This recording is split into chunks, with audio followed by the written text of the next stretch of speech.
दोस्तों नमस्कार। आप देख रहे हैं अपना चहेता news channel Jalaun Times. Lok Sabha के चुनाव निबट चुके हैं। केंद्र में नई सरकार का गठन हो चुका है। उत्तर प्रदेश में भी बड़ी राजनीतिक तौर पे बहुत ही उथल पुथल के हालात थे, तो लगता है कि अब उसमें कुछ शांति सी आ गई है। योगी आदित्यनाथ जिस दिन नरेंद्र मोदी का राष्ट्रीय जनतांत्रिक गठबंधन संसदीय दल की बैठक में नेता के रूप में चयन की औपचारिकता हो रही थी, उस दिन दिल्ली पहुंच गए थे और दिल्ली में वहां उन्होंने गुलदस्ता बैठ करके उनको बधाई दी थी। इसके बाद में जब उन्होंने शपथ ग्रहण कर ली तो ट्वीट करके और उनको बधाई दी थी, और इसके बाद में फिर वो जो है दिल्ली में ही उन्होंने केंद्रीय मंत्रियों तीन बड़े केंद्रीय मंत्रियों जिनमें राजनाथ सिंह भी थे और नितिन गडकरी तो थे ही, नितिन गडकरी और राजनाथ सिंह तो थे ही, साथ में अमित शाह से थे जिनसे उनका 36 का आंकड़ा चलता है। और इसलिए जो कई महीनों से उनकी ये इसको लेके अटकलों का बाजार गर्म रहा था कि उनकी कुर्सी कितने दिन तक सलामत रहती है, अमित शाह कैसे उनकी कुर्सी खींच देंगे, कब उनकी कुर्सी खींच देंगे। यहाँ तक कि चुनाव परिणाम जब आ गए और उत्तर प्रदेश में भारतीय जनता पार्टी को सबसे बड़ा झटका झेलना पड़ा, तब भी ये कहा गया था कि अब जो है प्रधानमंत्री की जिस दिन शपथ होगी उसी दिन रात में उत्तर प्रदेश में योगी जी को आदेश मिल जाएगा कि अब आप अपनी कुर्सी छोड़ दें। वो जो सोशल मीडिया पर अपने व्यूअर्स बढ़ाने के लिए जो नए जो यूट्यूबर जो जन्म लिए हैं, वो इस ढंग की अफवाहें फैलाने का काम करते हैं। तो उनके उसमें हेडिंग ये प्रसारित हो रही थी, उस दिन हेडिंग बिल्कुल जो तैर रही थी तमाम सारी यूट्यूब पे कि आज रात को ही हो जाए, लेकिन आज रात कल रात फिलहाल तो ऐसा कुछ हुआ नहीं। और अमित शाह की जो मुलाकात हुई है, अंदर खाने क्या हुआ कह नहीं सकते, लेकिन ऊपर से जो है योगी जी ने उसको ये प्रदर्शित किया कि बहुत सौहार्दपूर्ण मुलाकात हुई। लगता भी है कि अमित शाह ने भी योगी जी के को लेके जो उनकी जो भी नाखुशी रही हो या जो भी जलन उनको रहती हो, फिलहाल उन्होंने राजनीतिक परिस्थितियों को देखते हुए उसको स्थगित कर दिया है और वो भी इस पक्ष में हो गए हैं कि जैसे नरेंद्र मोदी अब जो है नितिन गडकरी को महत्व देने लगे, उनसे संबंध सुधारने की कोशिश कर रहे। ऐसे ही उत्तर प्रदेश में वो जो है वो उनसे संबंध सुधारे योगी आदित्यनाथ से। हालांकि जिस दिन से जो है शपथ ग्रहण हुई है प्रधानमंत्री जी की, उस दिन से बराबर जो उनके डिप्टी चीफ मिनिस्टर हैं इनके योगी जी के केशव मौर्य, वो बराबर दिल्ली में है। कौन सी खिचड़ी पका रहे, क्योंकि केशव मौर्य के विभाग में क्या काम होता है, विभाग में उनकी उपलब्धियां क्या हैं, अपने विभाग के माध्यम से उन्होंने लोगों की किस तरह भलाई की, ये तो लगा ये कि ये तो इस मामले में उनके पास बताने लायक कुछ नहीं होता। इसलिए उन्होंने सभाओं में भी जो चुनावी सभाओं में भी थी उसमें भी अपने विभाग का हवाला देते हुए और बताया हो, ये साबित करने की कोशिश की हो कि कितनी सरकार भाजपा कितनी लोगों के लिए कल्याणकारी, ऐसा कहीं नहीं दिखाई दिया। वो तो अखिलेश पे के बारे में मतलब जरूर वो जोर शोर से जितना योगी नहीं बोल पाते थे, होड़ रखते थे वो इस मामले में योगी के प्रति, योगी से कि उनसे भी ज्यादा आक्रामक तरीके से अखिलेश पर हमला कर सकते हैं, अखिलेश की घेराबंदी कर सकते, और वो चाहते थे इसलिए केंद्र की नेताओं के सामने दिखा सके कि उत्तर प्रदेश में तो वो मुकाबला कर रहे हैं।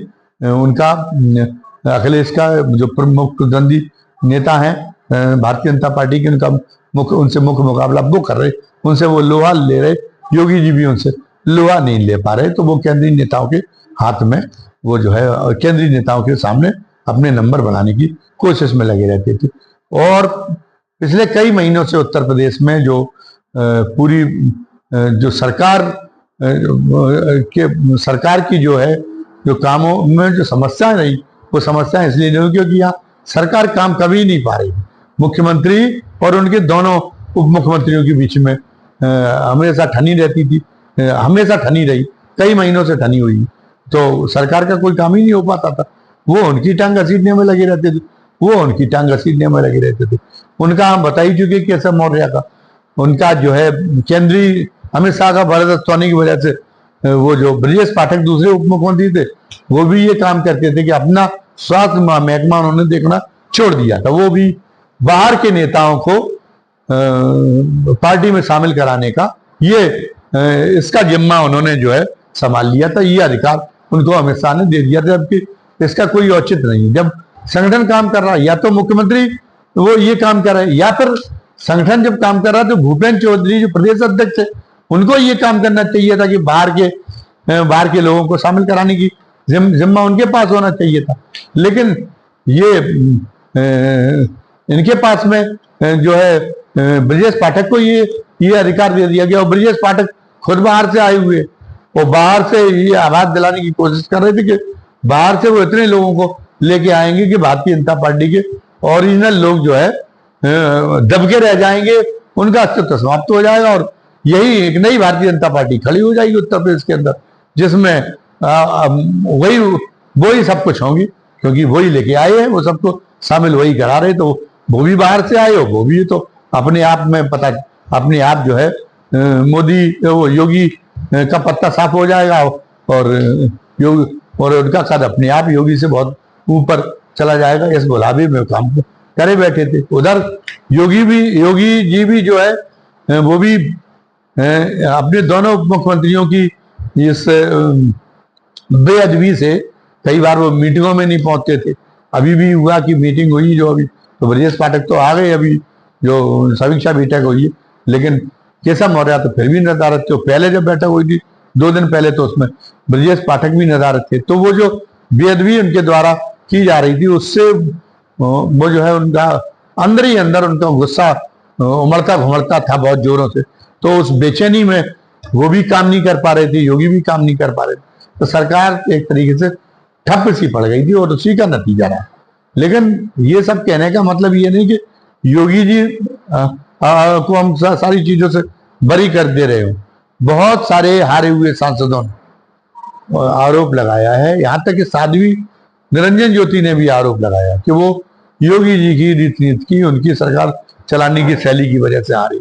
ब्रजभूषण शरण सिंह का बेटा तो जीत तो गया, लेकिन वो फिर भी वो भी ये कह रहे हैं कि इतनी बड़ी जो भारतीय जनता पार्टी को इतना बड़ा जो झटका लगा है उत्तर प्रदेश में, इसका कारण मैं जानता हूं। और मैं अगर मुंह खोल दूंगा तो उत्तर प्रदेश में भूचाल आ जाएगा। खैर ब्रजभूषण शरण सिंह तो खैर बहुत ही महान व्यक्तित्व है, उनके बारे में क्या कहा जाए है। वो जो है उनके ऊपर महिला पहलवानों के साथ दुर्व्यवहार करने का आरोप था, फिर भी वो मतलब उनके ऐसे वो हैं गुण ग्राहक हैं, वो जो है कदरदान है हमारे अमित शाह, कि उनको ऐसे लोग ही पसंद आते हैं। ब्रजभूषण शरण सिंह पसंद आते हैं या अजय मिश्रा टेनी पसंद आते हैं, जिनके लड़के ने वो किसानों के ऊपर प्रदर्शन करके लौट रहे थे, उनके ऊपर गाड़ी चढ़ा दी थी और उनकी हत्या हो गई। उनको लगा नहीं कि मोदी जी और अमित शाह ये भूल गए हैं कि भारतीय जनता पार्टी का के जो मूल लोग हैं, जिन लोगों ने भारतीय जनता पार्टी को खड़ा किया, अभी अपनी पार्टी की किस तरह की, अपनी पार्टी की छवि कैसी छवि की अपेक्षा करते वो लोग। इसलिए विरोधी प्रतिद्वंदी दलों को कोसते थे कि वहां पे गुंडों माफियाओं को, विध्वंसक तत्वों को, ये न्यूसेंस वैल्यूज में है जिन लोगों के अंदर, उनको वहां पे राजनीति में लाए और इस तरीके से उन्होंने राजनीतिक वातावरण को पूरी तरह से एक जन विरोधी बना देने का काम किया। लेकिन ये तो वो उन लोगों को कितनी ठेस लगती होगी जब वो देखते होंगे कि हमारी पार्टी भी ब्रजभूषण शरण सिंह जैसे लोगों की कद्र कितनी हमारी पार्टी के शीर्ष नेताओं में भी कितनी कद्र है ऐसे लोगों के प्रति, जो चाहे ब्रजभूषण शरण हो, चाहे अजय मिश्रा टेनी हो, एक लंबी फहरिस्त है इन लोगों की। तो उनको कितनी ठेस लगती होगी। और मूल कार्यकर्ताओं को ठेस लगने का मतलब है कि एक खोखलापन आना, वो उस पार्टी के अंदर एक खोखलापन पैदा हो जाना और एक वो मोहभंग की स्थिति लगातार बढ़ती ही चली जानी थी। लेकिन ये हो रहा था क्योंकि अमित शाह के अमित शाह और उनके बीच में एक प्रतिद्वंदता की एक रेखा खिंच गई थी योगी आदित्यनाथ के बीच में। और अमित शाह देख रहे थे कि जब उनके नरेंद्र मोदी जिनके विश्वसनीय सबसे विश्वसनीय आदमी हुए हैं, तो उनके रहते हुए वो जो है कोई दूसरा उनके बराबरी में खड़ा हो जाए, ये तो उनको कैसे सहन हो सकता। तो उन्होंने तो योगी आदित्यनाथ के जो एक बार उनसे मिलने के लिए गए थे, तो उनकी खड़ाऊ बाहर उतरवा दी थी बेइज्जत करने के लिए। तो इस सीमा तक उनके अंदर एक गुरूर उनका काम कर रहा था। तो एक मौका क्यों एक जो तो सबका नेता आपस में जड़ रहे थे, नेताओं को तो सफल हो जाएंगे तो कुर्सी मिलेगी, अगर विफल हो जाएंगे चूक जाएंगे तो कुर्सी चली जाएगी, और उनका क्या बिगड़ना है। लेकिन सरकार के काम न करने से लोग सफर कर रहे थे, लोग जो जनता है वो जो है वो उसको झेल रही थी, उसका दंश झेल रही थी सरकार के पगू हो जाने की वजह से। बहरहाल अब जो है सरकार के अफसरों के जो है चूड़ी और पेंच कसने का काम योगी आदित्यनाथ ने किया है, इस तरीके इस आवाज के साथ में कि नहीं वो पूरी तरह सुरक्षित हैं, वो कहीं और जाने वाले नहीं है, और कमान प्रदेश की उन्हीं के हाथ में रहने वाली है। और उन्होंने बुला के और वो जैसा कि करते हैं वो उन्होंने अपना अफसरों की के जो है चूड़ियां टाइट कर दी। उन्होंने कहा कि मुझे पता चला है कि अफसर टेलीफोन नहीं उठाते, तो हर अफसर को अपना COG नंबर उठाना पड़ेगा, और नहीं उठा पाया किसी अर्जेंसी की वजह से तो फिर कॉल बैक करेगा। अब ये तो एक सामान्य बात है, अफसर तो न जाने क्या क्या करते हैं। अगर योगी जी के पास स्वतंत्र चैनल हो और वो अगर अफसरों की सुनने के लिए तैयार हो, लेकिन अफसरों को तो वो भगवान मानते, वो समझते हैं अफसर की मेहरबानी से हमारी सरकार चल रही। वो सबसे ज्यादा अपना मतलब वो तो अपनी सरकार को अधिकारियों का कृपा पात्र समझते हो। उल्टी स्थिति है, तो अफसर क्या क्या कर रहे हैं उनको ये तो उनको पता ही नहीं। उन्होंने तो चुनाव के पहले भी कहा था कि मेरे जानकारी में ये आया है कि अफसर लोगों की शिकायतों का निस्तारण नहीं कर रहे, और ऐसे अफसरों पे अब कार्रवाई होगी, ऐसे अफसरों को अब चिन्हित कर लिया जाएगा। फोन करवाए उन्होंने, कोई अफसर हटा, किसी अफसर का कुछ बिगड़ा, कुछ उखड़ा, कुछ नहीं बिगड़ा सारे अफसरों का। उन्होंने रैंकिंग भी जारी कराई थी कि कौन कौन से जिले जन शिकायतों के निस्तारण में फिसड्डी रहे और कौन कौन से जिले अव्वल रहे। जो फिसड्डी रहे उनके ऊपर गाज गिरेगी, कोई गाज नहीं गिरी। और जो अव्वल रहे वो भी कैसे रहे, वो भी सारी करतूतें उनकी जानते हैं लोग। वो मैनेज करने में माहिर थे, वो उन ट्रकों के जानकार थे जिनसे कागजों में बैठे ही जन शिकायत की जांच हो जाती थी और वो निस्तारित हो जाते थे। तो वो अफसर तो ढीठ हो चुके हैं, उनके खिलाफ कोई कार्रवाई होती नहीं है। महत्वपूर्ण विभागों में भी जो अफसर बैठे हुए 3-3, 4-4 साल तक वही अफसर रहते हैं। स्कोप कम हो गए अधिकारियों के लिए जो इधर उधर बैठे हुए हैं। कई अधिकारी तो रैंकर अधिकारी IPS IAS हो जाते, ऐसे होते कि वो लूप लाइन में पड़े हैं, वहीं प्रमोट हो गए और फिर वहीं रिटायर हो गए। उनको कभी भी उनकी योग्यता को आंकने का मौका कभी उनको अपनी योग्यता साबित करने का मौका देने की जरूरत सरकार ने कभी नहीं समझी कि उनको किसी जिले में या मंडल में या रेंज में उनको बैठा के उनकी भी योग्यता देख ली जाए, उनकी भी क्षमताओं को देख ली जाए। इसकी परवाह कभी नहीं की। किसी जगह अगर नेताओं से अदावत हो गई और नेता इतने प्रभावशाली हुए कि वो योगी जी पे सवार हो गए और इसलिए ट्रांसफर करनी पड़ा, तो ट्रांसफर करने के बाद में हो सकता है कि वो केवल स्थानीय समीकरणों में वो नेता वो अधिकारी फिट न हो पाया हो, लेकिन वैसे वो अधिकारी बड़ा क्षमतावान हो, बड़ा सूझबूझ वाला हो, तो फिर उसको कुछ दिनों लूप लाइन में रखिए, फिर उसको आजमाना चाहिए।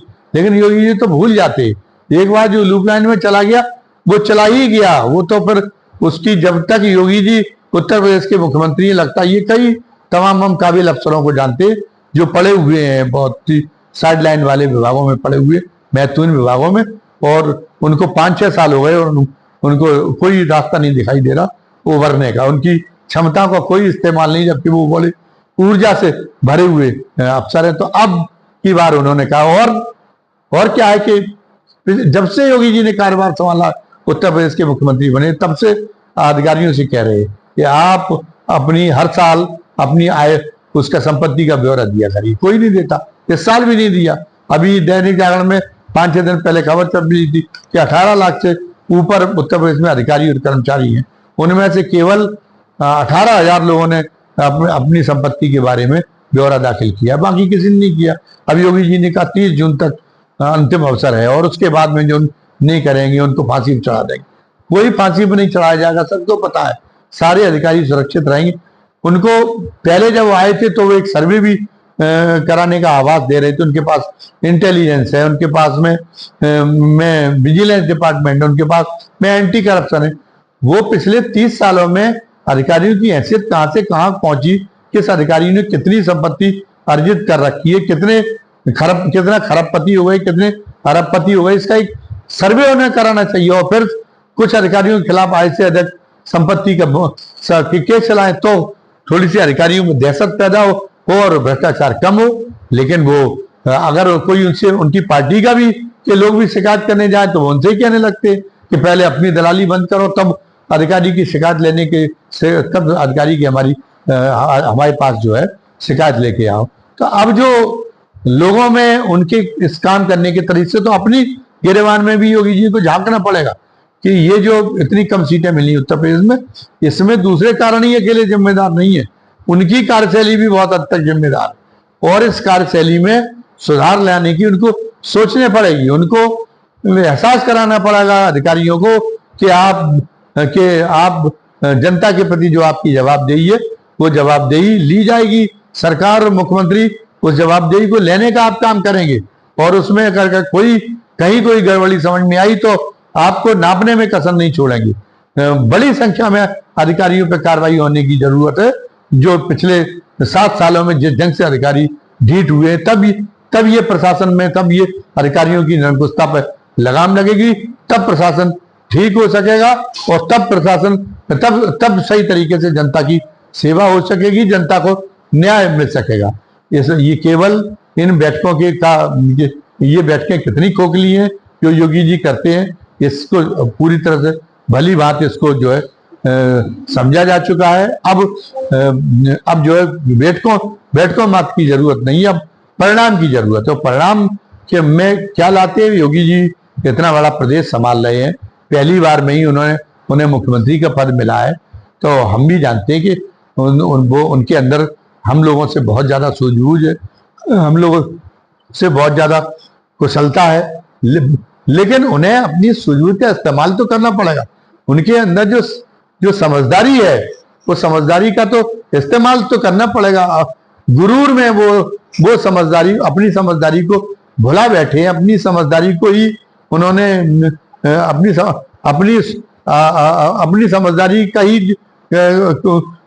समझदारी का भी वो परिचय देने से चूक रहे हैं। इस मामले में वो सुधार करेंगे तो हो सकता है कि परिणाम जो जनता जैसी चाहती है, वरना अभी तो जो सीटों के जो आंकड़े उसमें जितनी विधानसभा सीटें उन्होंने हारी 2027 में, तो उनका भी और या जो भी रहे भारतीय जनता पार्टी का विधानसभा के चुनाव में भी डिब्बा गोल हो जाने वाला है। लेकिन अभी पर्याप्त समय है, अभी योगी जी कर सकते हैं।